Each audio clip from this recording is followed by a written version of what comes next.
Recording. Thank you so much, Andrew, for your generous introduction there. Thank you so much, Maria, for inviting me to this glorious event. I was in UNSU a few years ago and enjoyed Father Damaskinos' generous hospitality there, and also had a lot of have a good memories from the Department of Orthodox Theology there. So I'm in a way very sorry that I cannot be with you all today, but at least I am with you on Zoom, so I'm very grateful for that.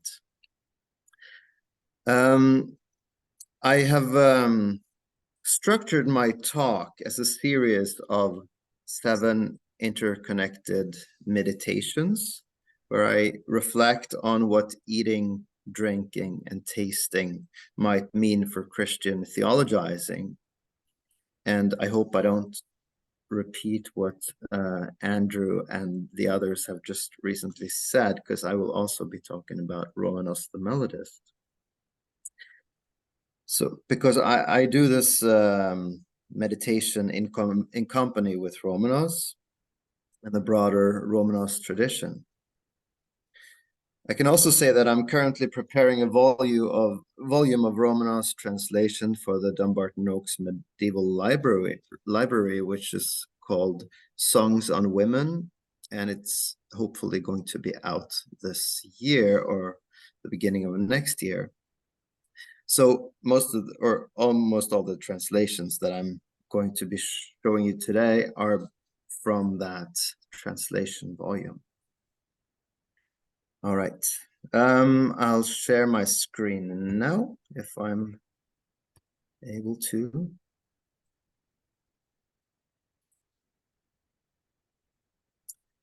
Yes. All right. I have to eat and drink. To live is to consume nutrients and water. No one can avoid it. These things run through every living creature.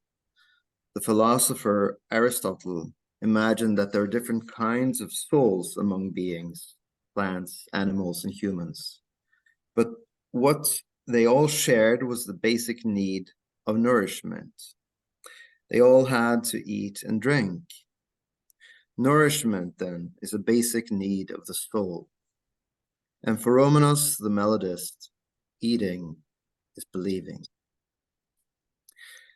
Romanos has been celebrated and canonized poet since his own 6th century lifetime.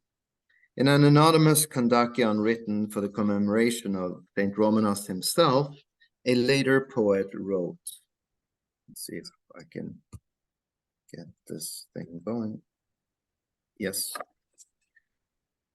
The later poet writes, "The righteous Romanos flourished in the world like a date palm, with the sweet fruit of song, which is eaten insatiably, and from his tongue, as the writing says, gushed honey and milk, the stuff that scripture suckles.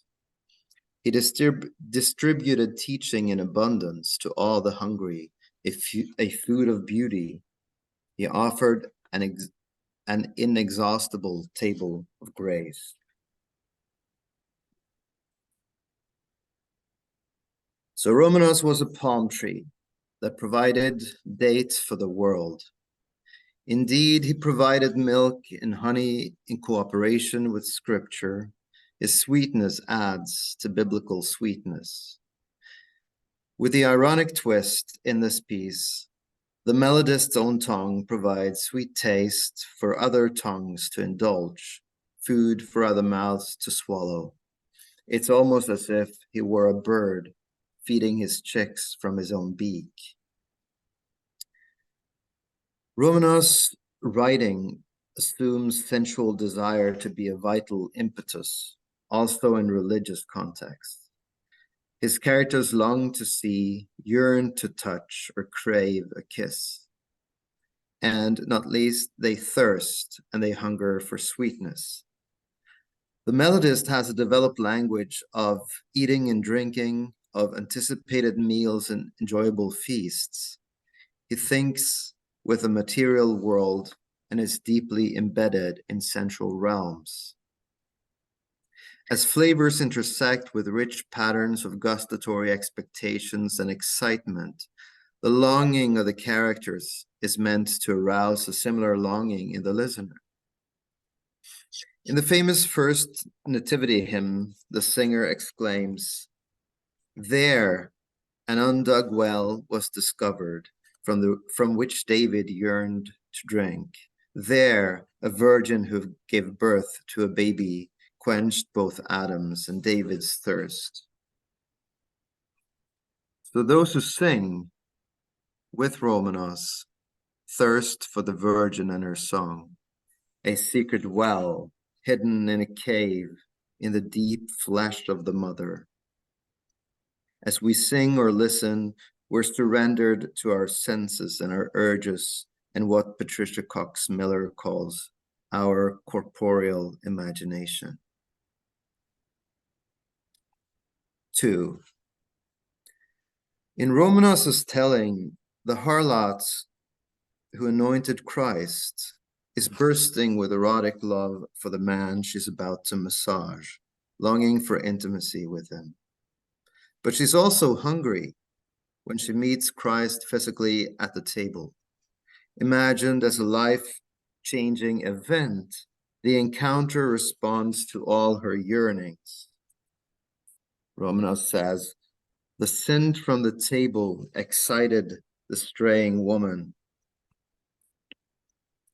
who was now steadfast.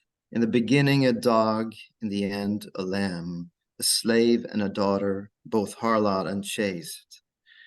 So in greedy pursuit she arrives at the table, and forsaking the crumbs underneath, she takes up the bread. Hungrier than the Canaanite woman once was, she fed her own empty soul, and thus she believed." The harlot catches the sin of bread, and as elsewhere, Eucharistic imagery breaks into the narrative. Her appetite is aroused by the tickling of her senses. Body and soul collapse into one as she feeds her soul by corporeal eating.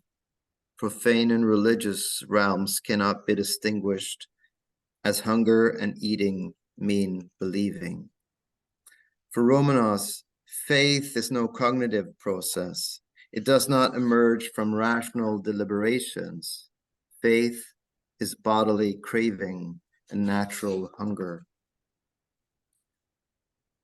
The poet also chose to stage another New Testament woman in his poetry, one who's already immersed in yearning, namely the Samaritan woman. Her desire consists of thirst. By Christ's words, the Samaritan was inflamed with thirst, and the order was reversed. She who offered water first was now thirsting, and he who thirsted from the start suddenly offers it. She falls down before him. "Give me your water, sir, so I need no longer run to this well." And then Christ replies, "I won't censure your thirst. I who with thirst drew you to thirsting. I acted out thirst, and I did feel thirsty to show you you're thirsting." No doubt that we are talking about thirsting here. And for the poet, the encounter between a Samaritan woman and a Jewish man at a well offers the possibility for a developed dialogue of thirst. Christ, who was originally thirsty, creates thirst in her. They both thirst in their different ways. Thirst pulls him to her, but thirst is also what eventually pulls her back to him and his living water. She's then ready to drink his water. His thirst meets her water his. Both these women abandon their other men or lovers to embrace Christ. but their encounters are not imagined as as conversions into a community or as acceptance of a certain dogma. They find Christ in their hunger and in their thirst. God longs for bodies as bodies long for God. And what Romanos presents are not allegories, not physical symbols of an altogether different spiritual world. The hunger is concrete enough and corporeal. The thirst is concrete and corporeal. And the broader desire for intimacy is both corporeal and concrete. Romanos follows the logic of the Eucharist, if I may call it that. The chalice holds bread and wine, but at the same time, it holds body and blood. Bread and wine do not symbolize Christ in any semiotic sense, and a desire for communion is a desire for both body and bread, blood and wine.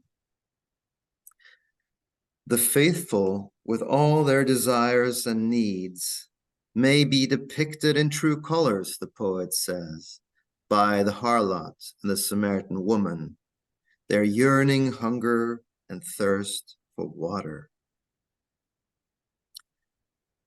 3. Now, one might ask, why does this matter? Why do we have to talk about taste, about eating and drinking and all those bodily senses and cravings? Materiality has been on scholars' lips for decades already. Why do we care? An immediate answer has to do with the dualism of Western modernity, which may have its roots somewhere in antiquity, but which crystallizes with Cartesian philosophy and its mechanistic worldview.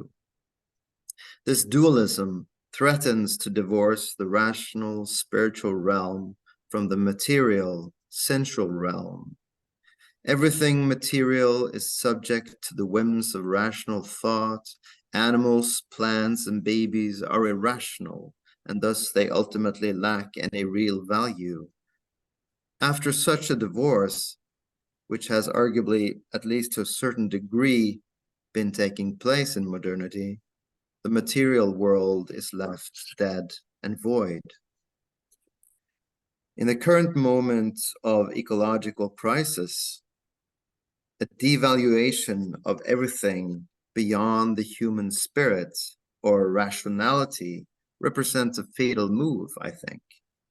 If the material world is, as it were, empty, there's no reason for us to care about the creation around us. For as long as it's irrational or not as rational as humans, it carries no weight. This line of thinking has made us moderns inflict enormous amounts of suffering on other animals.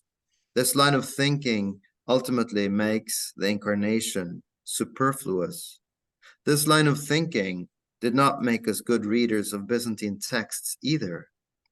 And in fact, with this line of thinking, there's no reason for us to care about our human bodies or senses, for they are as material and empty as the rest of creation. But is this the kind of creation God made, an empty void? Was that not what came before the creation, when the earth was formless and void? Did God not create precious creatures? I think so. In his first Hexameron homily, Basil of Caesarea meditates on the creation. And he notes that if you take away black, cold, weight, density, the qualities which concern taste, then the phenomenon itself vanishes.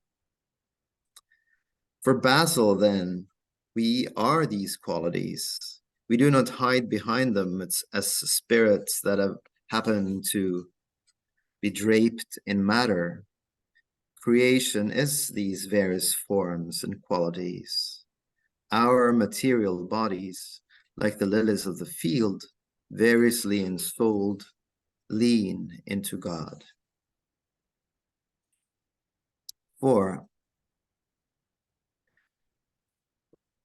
Eating and drinking bring about change, and drinking changes people. Some of Romanos's women find themselves intoxicated or unable to behave in a sober way. It's not a question of drinking per se, but of reaching an emotional climax, a point where drunkenness is the only suitable metaphor, finding oneself brought out of rational control. When Anna, the Virgin's mother, has given birth, she feels woozy and identifies herself with the Old Testament Hannah, Samuel's mother, who, in a similar situation, prayed in a frenzy, ecstatically but silently, in a way that made the priest Eli think she was drunk. And Anna says, "You have heard me, Master," like the Anna whom Eli accused of drunkenness. She promised Samuel to the Lord as a priest when he was born. Like her, I have now received your gift. And Anna is not the only one who borders on intoxication. The harlot who anointed Christ finds herself in the same influenced state, not drunk, but clearly not sober, overwhelmed by divine grace. She says, "My God is staying in the house of Simon. I shall hurry to him and weep like Anna in her barrenness. Though Simon may think I am drunk, as Eli once thought of Hannah, I too will continue praying in silence, calling out." Her sobriety is drunk. Her silence is calling out. Her piety is her desire. While these two women kept paradoxically self-contained in their intoxication, the Samaritan woman does not stay as silent. She returns from the well and rowdily shouts to the folks back in town. She thirsts, yet pours till it spills, hasn't drunk, but offers to drink, has not tasted, but shouts like a drunk to her compatriots, "Come see the streams that I have discovered." Romanos gestures toward holy folly, the ability to love in irrational ways and move beyond the boundaries of cerebral human sobriety. Drinking is believing, maybe not literally, but at least in simile, as if. 5. The Byzantine intellectual Michael Psellos was also a poet. In a short epigram, he begged the Theotokos to grant him an inspiration comparable to the one she had once bestowed upon Romanos. He says, "To Romanos, lady, your worshipper of old, you gave a written document to eat. Now fill my cup, O Virgin, to the brim with the sweetest vintage draughts of wisdom." The last piece, of course, refers to the legend that you also see in the illumination on the left here, about the young, untalented Romanos, whose voice was hoarse and tone deaf. One Christmas night, the Mother of God appeared to him and offered him a scroll to eat. Having swallowed it, he brimmed with song, and his famous Christmas hymn flowed from his lips. He ate and turned to song. In a way, he became song, at least to posterity, eating, his transformation as his drinking, or so Psellos believed. The modern theorist Mikhail Bakhtin thought of eating in grotesque terms. He writes, I quote, "In the act of eating, the body transgresses its own limits. It swallows, devours, rends the world apart. It is enriched and grows at the world's expanse. Eating shows us a world in flux, a world in which one becomes the other, where one being is merged into another. Plenty of devouring transformation is taking place underground in Romanos's poetry. According to one resurrection hymn, the monstrous Hades gulps down Christ in his belly. I quote, "Hades takes Christ like any of the earthborn. He swallows the heavenly bread like a bait and gets wounded by the hook of divinity. With a tormented voice, Hades cries out, 'I am pierced in the stomach. I can't digest the one I've swallowed. What I've eaten has become strange food for me. I vomit out Christ and all who belong to him.'"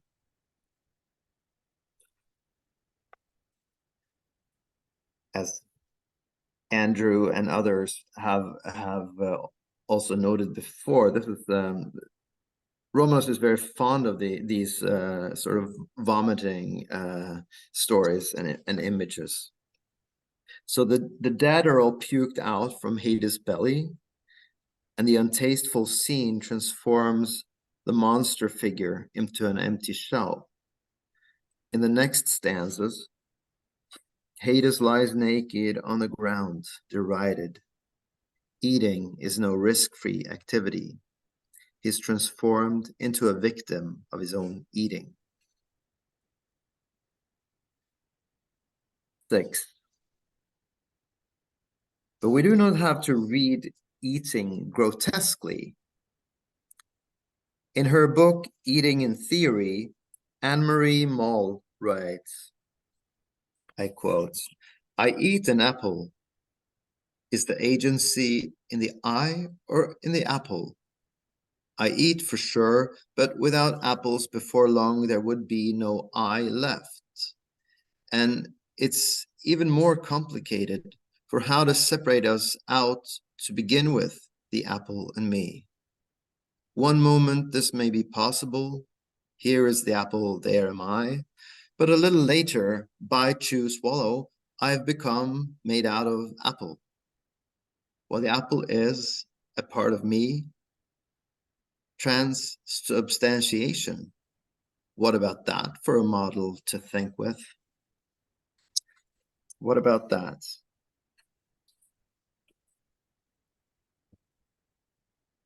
Not such a surprising way to think for a theologian, maybe. Eating is literally a transformative process where plants and animals become me as I swallow, or I become them if they swallow me. In our need for eating or taking nourishment, God reveals that beings and species depend on each other and belong to each other and share in each other's existences and agencies. Eating shows us that we are not independent, not individuals, nor any of those modern human mythological names that we have given to ourselves.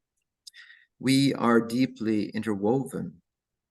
And of course, there is also this is also the secret of the Eucharistic communion.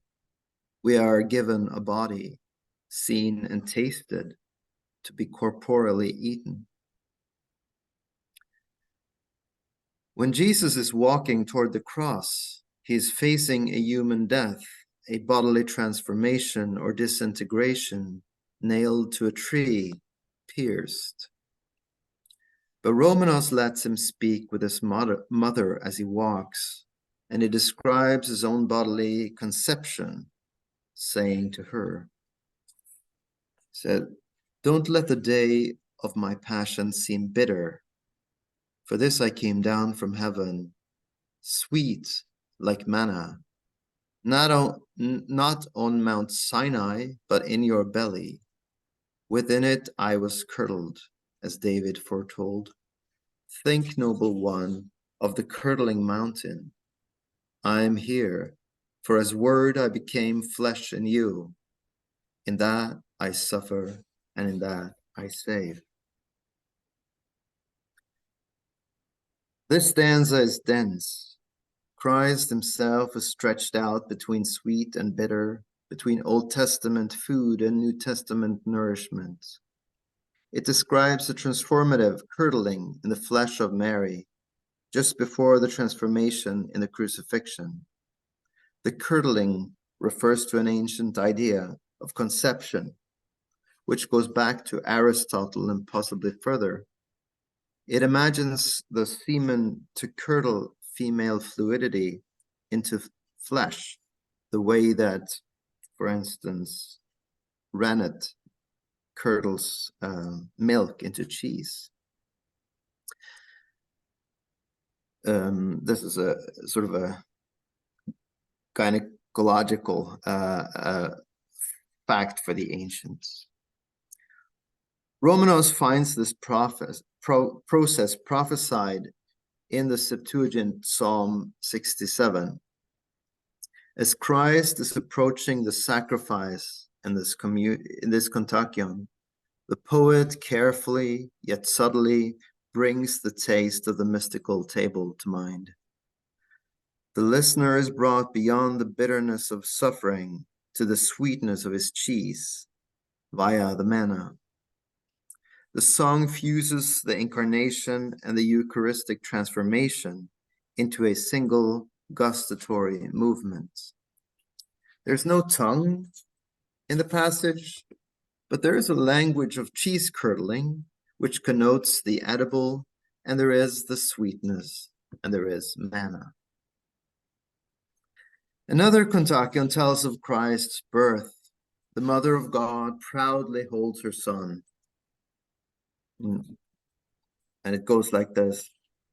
The vine held in her arms as in branches, the cluster of grapes she grew without cultivation, and said, "You are my fruit." The image is joyful here at the outset. Fruit is brought forth to the world, the sweet grapes that Mary is holding in her arms. Jesus comes with a delightful taste. But eventually, the Christ child has to let her know about his own suffering and death. So even in the early moments here, he lets her know that he will have to be crucified. And this, of course, scares his mother. So she replies, or she cries rather, and this is later in the hymn, "My sweet cluster of grapes, don't let the lawless crush you."